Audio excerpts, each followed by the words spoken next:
आज मिति 2082 सालको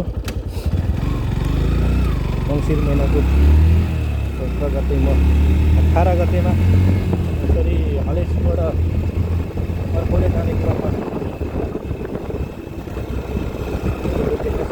यो हलेसीदेखिबाट अर्कोलेसम्म जाने 11 किलोमिटरको बाटो छ।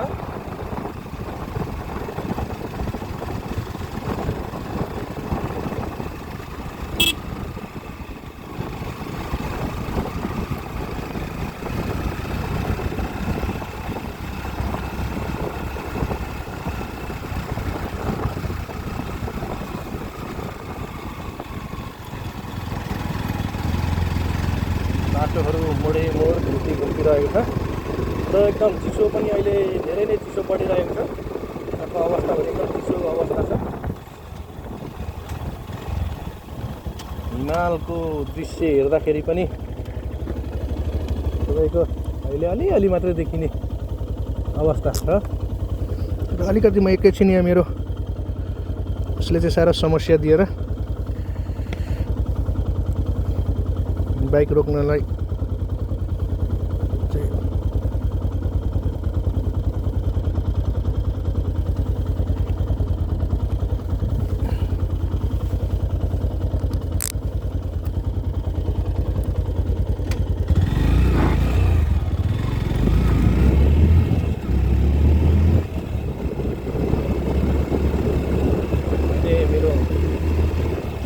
हेलमेटले अलिकति समस्या दिएको कारणले गर्दाखेरि म बाइक रोकेर चाहिँ हेलमेटलाई उद्धार गराएर हिँडिरहेको छु।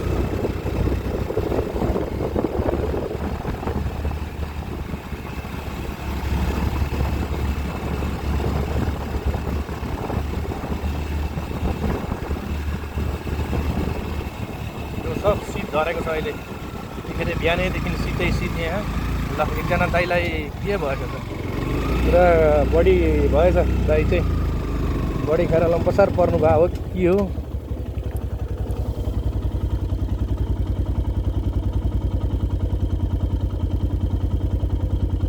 गाडीले पनि टच गरेको त नहुनु पर्ने हो मेरो विचारमा। रक्सी खाएरै हो। रक्सी खाएर पनि त्यस्तो भएको हुनसक्छ सायद।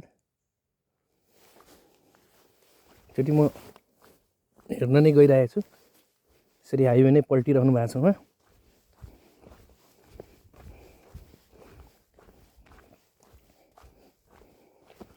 यसले कोही पनि फेरि साधन भएको व्यक्तिहरू आउनु भएको छैन।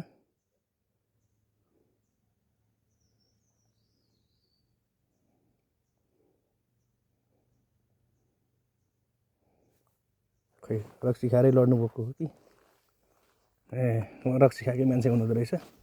उठ्दै हुनुहुन्छ उहाँ। नसुत्नु हो बाटोमा जानु त टर्निङमा किन सुत्नु भएको छ? उताबाट बाइकहरू आउँदैछ गाडी आउँदैछ त्यहाँ सुत्नु भएन नि त। जानु घरतिर कता हो? बाटैमा लडेर सुतिरहनु भएको छ। चाहिँ रक्सी खाएर चाहिँ बाटोमा लडेर सुत्नु भएको रहेछ। म चाहिँ केही नै भएको छ कि भनेर चाहिँ यसो खबर गरिदिउँ भनेर चाहिँ रोकेको थिएँ। केही भएर हिँड्दैछ।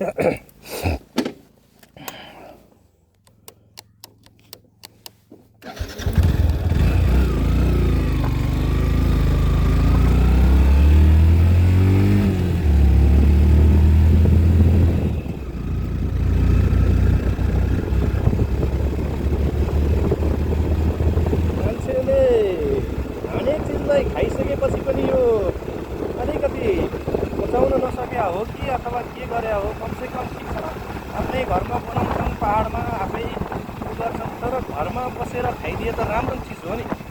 खाइदिनुहुन्न घरमा बसेर यसरी बाटोमा लडिबस्नुहुन्छ। त्यो पनि टर्निङमा अप्ठ्यारो ठाउँमा।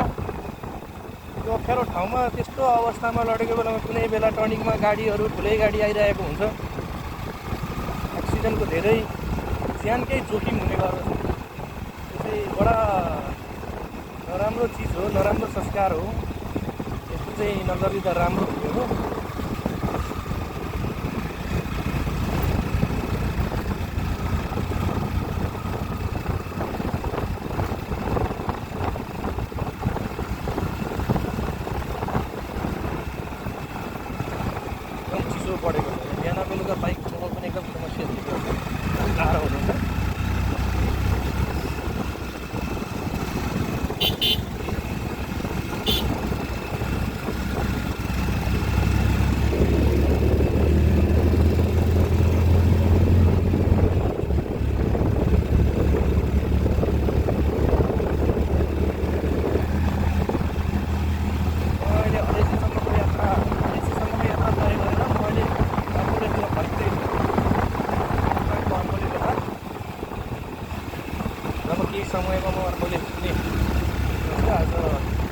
केही कामले गर्दाखेरि ढिलो भएको छ।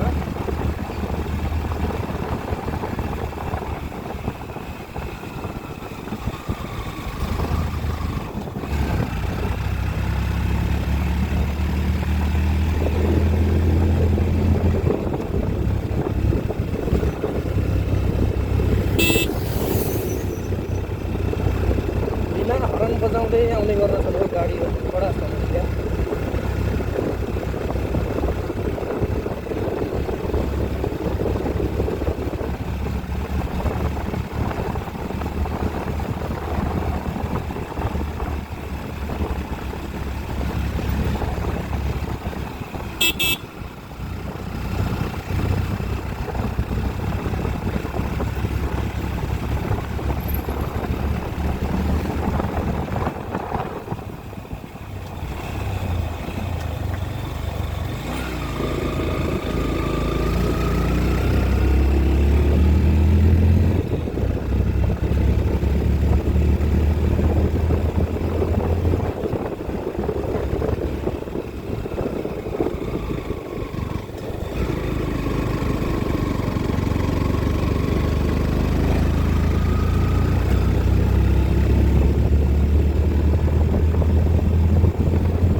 जानु होला। मेरो भिडियोहरू प्रायः जसो यसरी नै पाहाडमा घुमफिर गरेको, यात्रामा हिँडेको मात्रै हुने गर्दछ र कतिपय पनि बिचमा यसो रमाइलोहरू सानोतिनो केही भेटियो गाउँघरतिर भने त्यसलाई पनि मैले समावेश गर्ने गर्दछु। अर्कोले बजारदेखिको मेरो आजको यात्रा हो हलेसीसम्मको। र फेरि हलेसीबाट म रिटर्न हुँदैछु, अर्कौलेतिर चाहिँ म अहिले प्रस्थान हुँदैछु।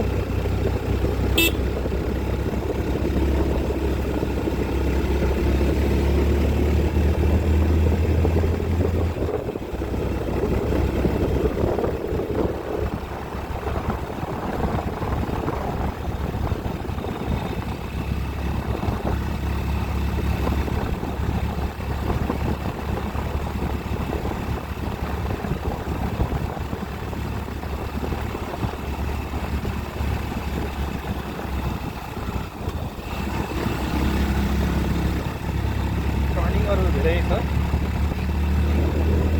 पहिलाको अवस्थामा भन्दा अहिलेको अवस्थामा चाहिँ यो डिक्टेल जाने सडक खण्ड चाहिँ एकदम राम्रो छिटो छरितो भएको छ। पहिला चाहिँ भने एकदम धेरै नै यो बाटोमा सास हिँड्नु परेको थियो। बाइकैमा हिँड्दा पनि हातब्रेक लाउने, चप्पल लाउने र बाइक चलाएर हिँड्नुपर्ने अवस्था थियो भने अहिले चाहिँ एकदम धेरै इम्प्रुभ भइसकेको छ बाटोको।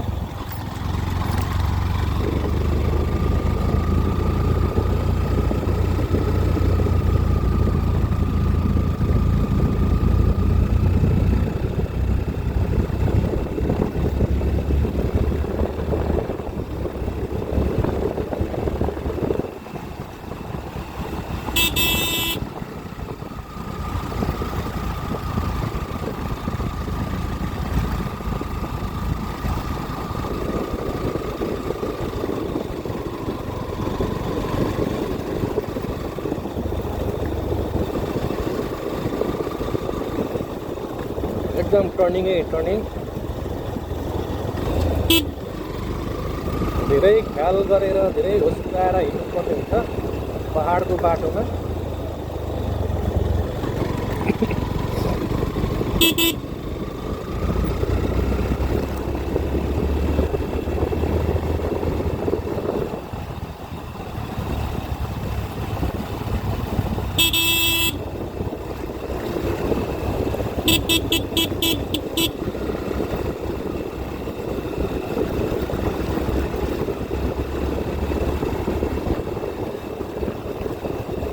सर्किलहरू रहेको छ बाटो, पहाडको बाटो अनि समतल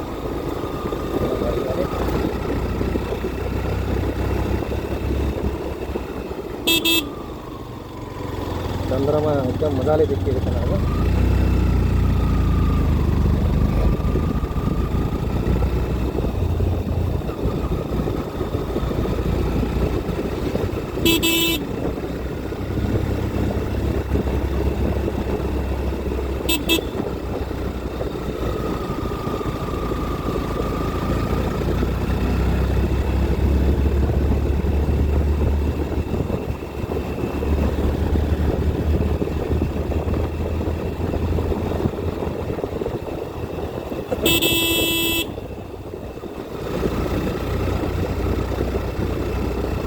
नागी भन्ने ठाउँमा आइपुगेको छ। यहाँ चाहिँ ट्रक बिग्रिया रहेछ।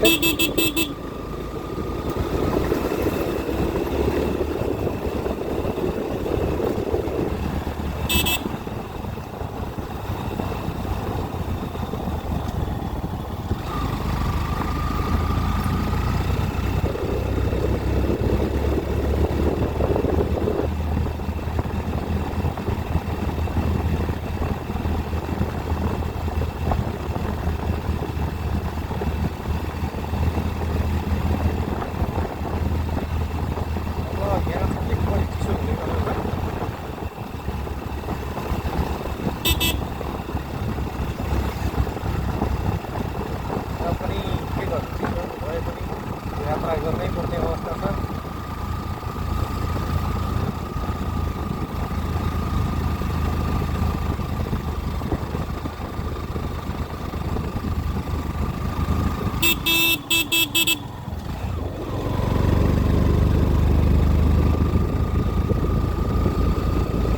अहिले चाहिँ भने पाली हिमाल त्यति राम्रो कुहिरोले गर्दा नभए बिहानीको समय हो भने एकदम राम्रो हिमाल देख्ने गर्दा चाहिँ यहाँबाट भने केही छैन। फेरि पनि म बिहानी पखको चाहिँ भिडियो लिएर आउनेछु तपाईँहरूमा। ल यसरी पानी नै परेको जस्तो गरी शीत झरेको छ।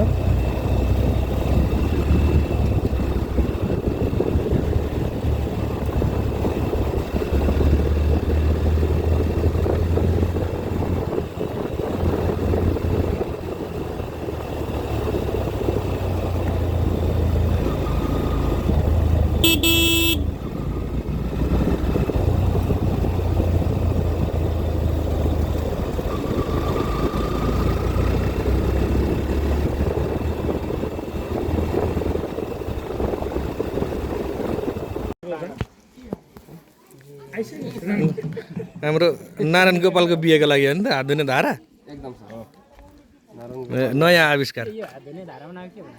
अल्ल बल्ल पो ये हात धुने धारा बनाइ के यार।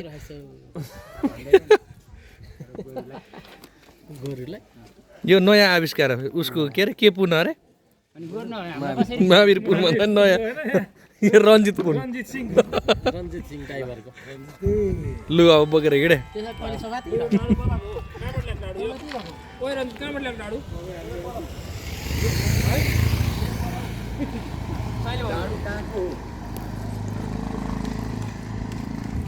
लु नयाँ आविष्कार चारतिरबाट चारजनाले धुँ। ल लु नयाँ धारा उद्घाटन गर्नुहोस्। ल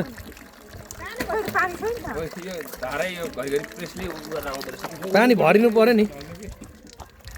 यो ट्याङ्कीमा पहिला पानी भरिनु पर्यो नि। यो ट्याङ्कीमा पानी नभरि त आउँदै आउँदैन नि धारा।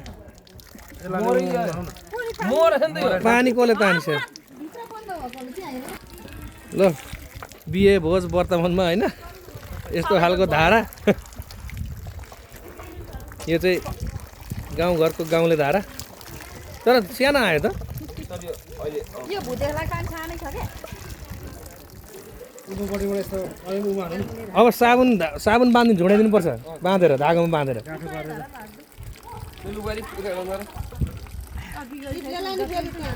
अनुभव भन्नु त कस्तो भयो अनुभव बबिता म्याडम? अनुभव कस्तो भयो? ए राम्रो छ हाम्रो गाउँमा धारा आयो। नयाँ धारा नयाँ धारा छ पर्सीको डल्लामा चौतर्फी धारा लु जताबाट धोए पनि हुन्छ। मैले आज निस्क्यो त अनि यो पानी घरिघरि फ्रेस घरिघरि उ त्यस्तै आउँछ। पानी गइरहेछ कसरी सानो आयो यही हुन्छ त। हो ठुलो ठुलो छ नि त्यो उ भएको हो क्या। हो अब आउँछ त्यो एकचोटि निकालेरै गरिदिनु पर्छ।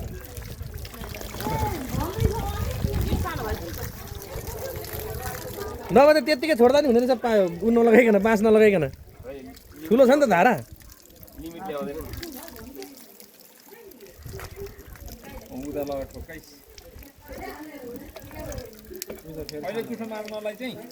यो पानी त्यही भएर त